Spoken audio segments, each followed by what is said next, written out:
Hey there, everybody. Welcome to our Big Brother 23 live feed spoilers for day 14. See, Coco is here because there's nothing Coco loves more in Big Brother than showmantic behavior or showmance-adjacent behavior. Yep, I'm gonna have to eat some crow in this video, I feel, but I'm all right with that. We're all here for it. We all have the crow at the ready, but you know what? We also have... I'm not advocating to transmit messages into the brains of house guests, but if I could, I would be telling Brent to just leave everyone alone, Brent. Nobody wants to date you in the house. I'm sorry. I'm not trying to be mean, but you need the truth. This is going to be a very heavy Brent video, guys, so put on your hard hats. Listen, when Frenchie shockingly is not campaigning a lot at the moment, you got to find other things to fill the content gaps. Absolutely. All right, well, hit that subscribe button because every day we're here, we're taking you through all the Big Brother 23 nonsense. I still think overall this is a really fun season, lots going on. Okay, but before we get into that, we are going to talk about our plant one last time. Right here. We have put up a poll here. I don't know what that pointing was. Just don't pay attention to that. We're going to keep on going. That we've been running this poll for 2 days now. We said that we would say at the very beginning of this video what name has won. And let me tell you, it is really close. As of this recording, it is 1% between Vincent Van Gogh and Mr. Plantacular. But the winner is Mr. Plantacular. Even my hope that maybe Jacques Laplante might win, and trying to put some subliminal messages here with my little bonjour flag that nobody even mentioned. I don't know if anybody didn't notice, and it was just a little bit too subliminal, but I noticed. You noticed. I'm going to put it in my snake plant, and he's going to be named Jacques Laplante. Jacques Laplante is happening no matter what. But here, Mr. Plantacular. Thank you to everybody who voted, and thank you to Chaz for suggesting this name. It's really cool. We really like it. We'll put some pictures up at our Instagram, Matt and Jess TV, and we'll loop in Mr. Spectacular himself so he knows what's going on. We hope everyone is having a plantacular day, and with that in mind, let's get into the updates and Brent. Well, let's start with Frenchie. Okay, Frenchie all right. I thought he was going to be, and he was for a little while, but he seems to have stopped just kind of like rolling in on himself from like meltdowns to sad sack to like, I'm amazing, like that sort of thing. But he's not really doing anything too crazy like that right now. He's just sort of giving these like inspirational speeches. I really wonder why Frenchie decided to be a farmer, because I feel like if you're a farmer, you don't want everything to be all about you all the time. Like you're out there tending to the crops, and I have never seen a man so desperate to be the star of every single situation than Frenchie, who feels the need to speak to us all about following our dreams and it's like, okay, Frenchie, I'm happy for you. You got your dream on going Big Brother and playing miserably through the first 2 weeks. Congratulations to that. But, we all, if you're going to be doing this at this point, I would rather you be using this energy to actually try to stay in the game. Okay, so here's a little more Frenchie-related things that he was right about that I am about to eat crow about. So I was really not that happy with Frenchie when he targeted Alyssa, and he was like, oh, she's going to be in a showmance with Christian. That's going to be a problem. I see it happening. And from what I had seen at that point, I was just like, she's just a pretty girl who, guys are flirting with, but that's kind of a crappy reason to kick her out when nothing was happening at that point. Yeah. Guess what it looks like is happening now? Frenchie not wrong, me wrong, eating crow. Here it's happening. This is okay. Alyssa! I had your back, man. I remember, I don't know why this reminds me of this. I remember in 7th grade once, I was working as like a volunteer for something at the school on the weekend. And there were these two people at my table who had never really spent time together. I was with them for the entire day, and like the flirting just kind of started to go, and about like halfway through the day, I was just like, I know where this is going, and I have to be here for the rest of it, and I know they're gonna get together, and of course they're together, and they date for like 8 months or whatever, and like there kind of came a point here where 8 months is a long time for 7th grade. It really is. It really is. I don't know. I was not an expert in middle school dating. I will throw that out there. But, you know, this is the thing with Alyssa and Christian is just that it's clearly going down this road at this point. Like, it feels like it's going to happen, and it's just one of those sort of things where you leave them in the house long enough, and eventually we're going to get there. Yeah, this is where it seems to be going. So, Frenchie, you weren't wrong. Okay. I said it. You weren't wrong. Did we ever think we would be saying, Frenchie, you weren't wrong at any point during this season after his HOA train? No, but I was clearly wrong. Well, okay. Well, I guess we'll see how the world turns for Alyssa and Christian in the house. But I know this. There's one person in the game who clearly is not shipping the Alyssa and Christian relationship. No, it is Brent, who is continuously flirting with Alyssa over and over again. He's insisting that outside of the game, you know, they could be together. But it's kind of like, well, you're here now. You could be together now. If this was going to be a thing, it could be now. You're in a very intimate situation. You guys are all living together. Brent, what are you talking about? Brent is slowly imploding. I think Brent, you know, he's a good-looking dude. He's got muscles. He has this romanticized, I see the world story that he's probably told to like 100 women.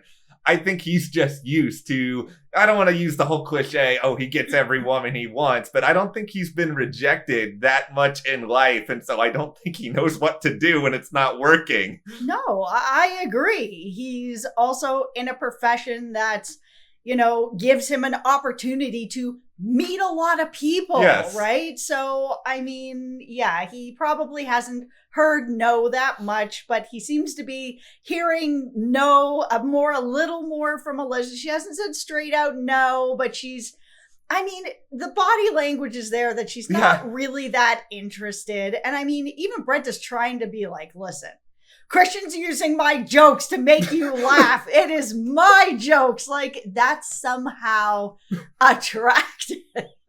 That is my favorite moment, by the way, of the feeds over this. It's like, out of all the things for you to be jealous about, it is like, this man is taking my jokes. You think you're laughing at him, but you're really laughing at me. It's probably just that old idea that, and it's true, that women like funny men, and we do, but you know, it's not that funny to have somebody come up and be like, those are my jokes. They are mine. I'm the funny one. It's just like, oh, this is getting weird. Okay. You know how we talked about Frenchie going full Devin? Yes. Brent is coming close to going full beast mode cowboy. He's not in the, you know, I'm gonna like do the weird like hiding around in various spots of the house as of yet, but he is.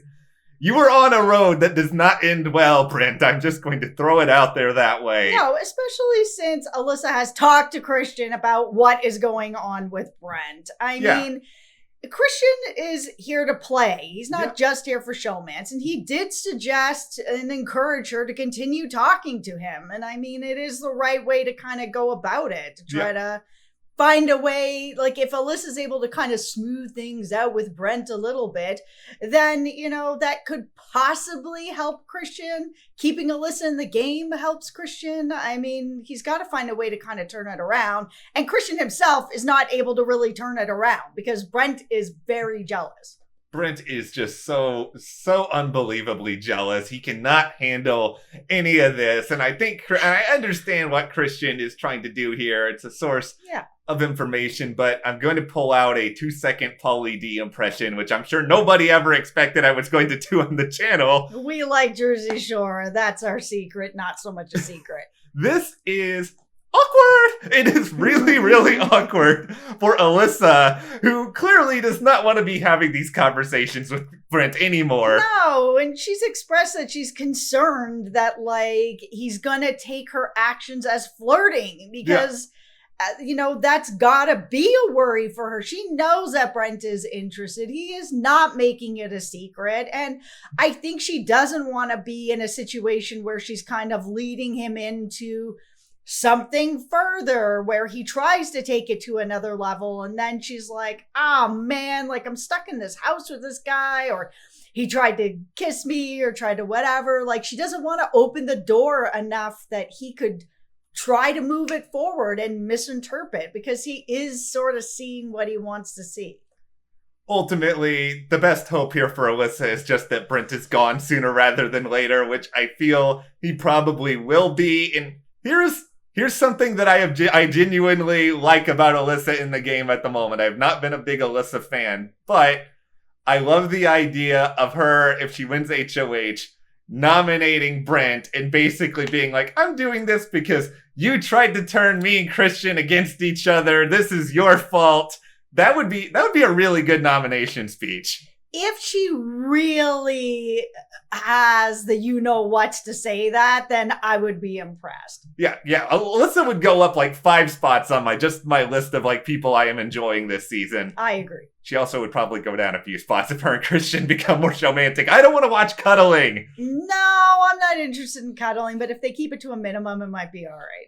Okay, if I'm going to watch people... I don't dislike love. I love love, but not on this show. No, and if I'm gonna have love on this show, I want it to be kind of weird and unexpected. It's like Alyssa and Christian, like from the moment that Christian picked Alyssa to be on his team. We knew. Yeah, like this was obvious. Now, Derek X and Hannah, this to me is... Like, I'm not saying they're full-blown showmantic. I'm not throwing that out there yet. But there's some flirtiness going on here, and I actually kind of ship this. Like, I think it's kind of cute and adorable. I agree. It is cute.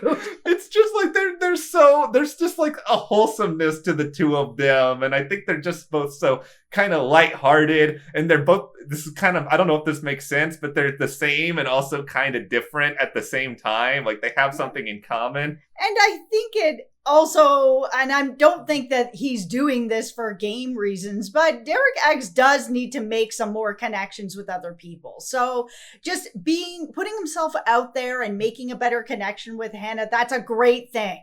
Yeah, and I think this is also because of just who they are. I feel like this is the sort of showmance that people in the house would maybe get a little bit behind, where you look at Alyssa and Christian, I think because Christian is like this really, sort of athletic dude that we see on the show all the time, they think, oh, this showmance is a threat. And I understand all this is really ironic because Derek X has already won 2 vetoes. And two vetoes. Like, he should really be the threat even more so than Christian at this point. He absolutely is. It's funny how this game works somehow. But we have another edition in an ongoing series here entitled Tiffany is Brilliant at This Game. She really is. She does all these little things. Mm-hmm. And this little thing is she does Christian's hair. And, she takes her time, gives him these different looks and all this stuff. But it's an opportunity for her to have conversations with Christian because it's a long process. You have to be there. You build up a little bit of a relationship. Yes, you build up relationship, you build up friendship, you build up just having a good time. And in this house, it can be very boring. There's not a lot to do there except have conversations and think yourself to death. So having a moment for Christian to be like, oh man, I'm, getting my hair done. This is really fun. Tiffany's really nice. We're going to just have like a fun time. That can really be a relief in this game and build a relationship. And it seems like it might be doing that because there's talk about a Alyssa, Christian, Tiffany, Claire kind of sort of alliance thing. And maybe Tiffany doing Christian's hair is like the harbinger of things to come here, as weird as that seems. It could be. Yeah, and so Tiffany, once again, I think you have a very good shot at winning this game right now if you can stay off of people's radar and Frenchie doesn't blow up your vote. Yeah, I think the only thing she's really going to run into at some point is no one's going to want to sit next to her at the end. I think she can get really far with the game that she's playing, but I think she will end up having to win her way to the end at that point, because it's just like, if you're sitting next to Tiffany, you lose. She's so likable. She's made all these wonderful relationships with people that I don't think anyone wants to sit next to her at the end, because they'll lose. And in case you're wondering, why, we're 15 minutes in, why are we not talking about Brittany campaigning hard? Or, we mentioned earlier, Frenchie's doing it's because there ain't much happening there. Everyone is already starting to move forward to next week, which is really bad for Frenchie if he ever does decide to actually campaign. Yeah, it's really, this is the thing that always kind of bothers me about people waiting so long to kind of turn things around. Like, you don't have to start campaigning like exactly after, Veto is used and that you're stuck there. It doesn't have to be like the next hour. Yeah. But if I was in this house, I'd be starting to have some more like one-on-one conversations with people on Monday. Like, I'm not waiting until Tuesday night or Wednesday morning to maybe chat with somebody about their vote. There is time in this game to be able to change votes. I just think that they have to be more proactive, and they certainly need better plans, because now everybody else is thinking about their own better plans. Like, your winner pick here, Azza, is already formulating the downfall of Brent, which can I plead for Azza to be HOH enough? I know, right? Like, this would be really, really fun. And in general, the Cookout is in such a just phenomenal place in the game right now. Yeah, they are, because they also, a lot of people in the Cookout do have other sort of mini alliances just in case things kind of go sideways. Yeah, and like, Azza wants Brent out, obviously, and then she wants somebody from the Kings out pre-jury, and I guess the idea here, and I'm kind of speculating a little bit, but I would feel like, okay, if you just get rid of enough non-Cookout members along the teams, and maybe once jury arrives, you pretty much have a whole lot of control at that point. Yeah, you do. If people are loyal to their teams after they're gone. Yeah, and I think there's obviously a lot of questions. I still don't think the Cookout are necessarily going to be like top 5, top 6, but I could see like 3 of them in the top 4 or something like that. Yeah, and that's typically how it goes. I mean, even the strongest alliances that have rolled over houses like the Brigade lost people along the way. Yeah, so I think that's sort of where we can project the Cookout right now. But here is how badly Brent is doing in the game at this point. More than what we've said for the past 17 minutes. There's more! Okay. No, there's more, guys. There's more. There's been one person who a lot of people have assumed through a lot of this that may still be working with Brent, who may still be supporting him, maybe having his back. Yeah, and that's Whitney, and she does not have his back. She has thrown him under the bus and handed him the bus schedule to Derek F.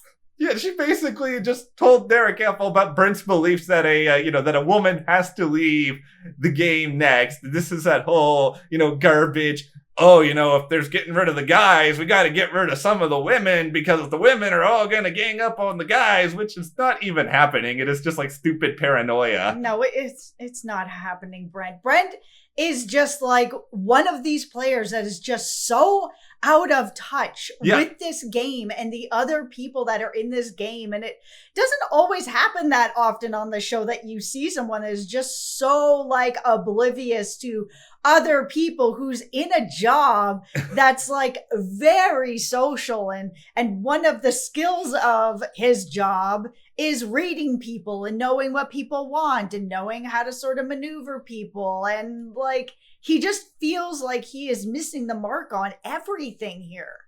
This is a hot take. It's a good take to have 19 minutes into the video, because I don't know how many people are still watching.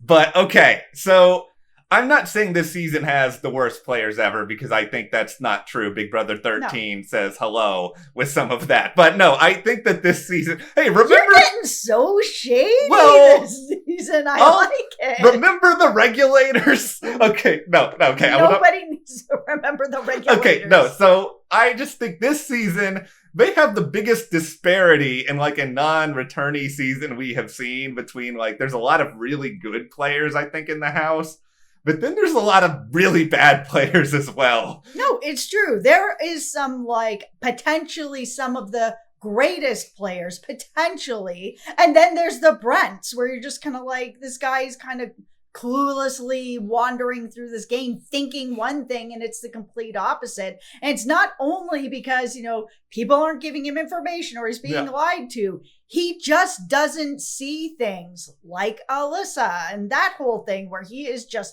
convinced that these two would be together or should be together, and he just can't actually see the reality of anything. Is it possible that Brent was like walking into a CBS office for an audition and he thought that he was going to Love Island and he ended up in the wrong room instead? Because I kind of feel like that's what's happening here. Yeah, it's possible. All right, well, we'll wrap this up, but let us know. Are you down for any showmances on the season right now? Is Frenchie going to do anything? Pay your respects to Mr. Plantacular. There we go. I kind of pointed at it correctly. Bonjour. Mr. Plantacular is apparently now French. That is fine. Let us know. Thank you guys for watching. Hit that subscribe button. Check out our reviews of Our Book 3, Raising Kanan. We have another American Horror Stories coming later this week. Yep, tomorrow night. We'll see you guys here next time.